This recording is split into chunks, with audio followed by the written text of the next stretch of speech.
ஒரு ஊரில் ஒரு தீவிரமான பக்தன் இருந்தான். 24 ஹவர்ஸும் சாமி கும்பிட்டுட்டே இருப்பான்.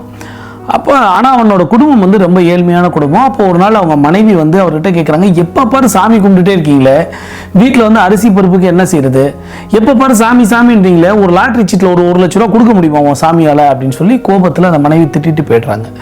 உடனே இவன் வந்து டக்குன்னு கோபம் வந்து அந்த சாமிகிட்ட போய், உனக்கு நான் லாட்ரி சீட்டை 1 லட்சம் தானே, நான் என்ன கேட்டாலும் சாமி கொடுக்கும் பாரு அப்படின்னு சொல்லிட்டு சாமிகிட்ட போய் திருப்பி ப்ரேயர் பண்ணிகிட்டே இருக்கான். எனக்கு லாட்ரியில் 1 லட்ச ரூபா ஒழுகணும்னு சொல்லிட்டு தீவிரமான பூஜை பண்ணுறான்.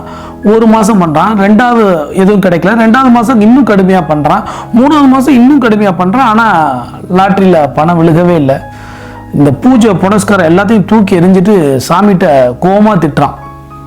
நீ வந்து எதுக்குமே லாய்க்கில்ல, நீ எனக்கு ஹெல்ப்பே பண்ணல அப்படின்னு சொல்லி பயங்கரமாக திட்டுறான். இப்போ சாமி நேரில் வந்துடுறாங்க. வந்துட்டு, டெய்லி ஃபஸ்ட்டு மாதம் நீ வந்து லாட்ரியில் எனக்கு 1 லட்ச ரூபா விழுன்னு கேட்டேன், அப்போவே நான் உனக்கு கொடுக்கணும்னு முடிவு பண்ணிட்டேன்.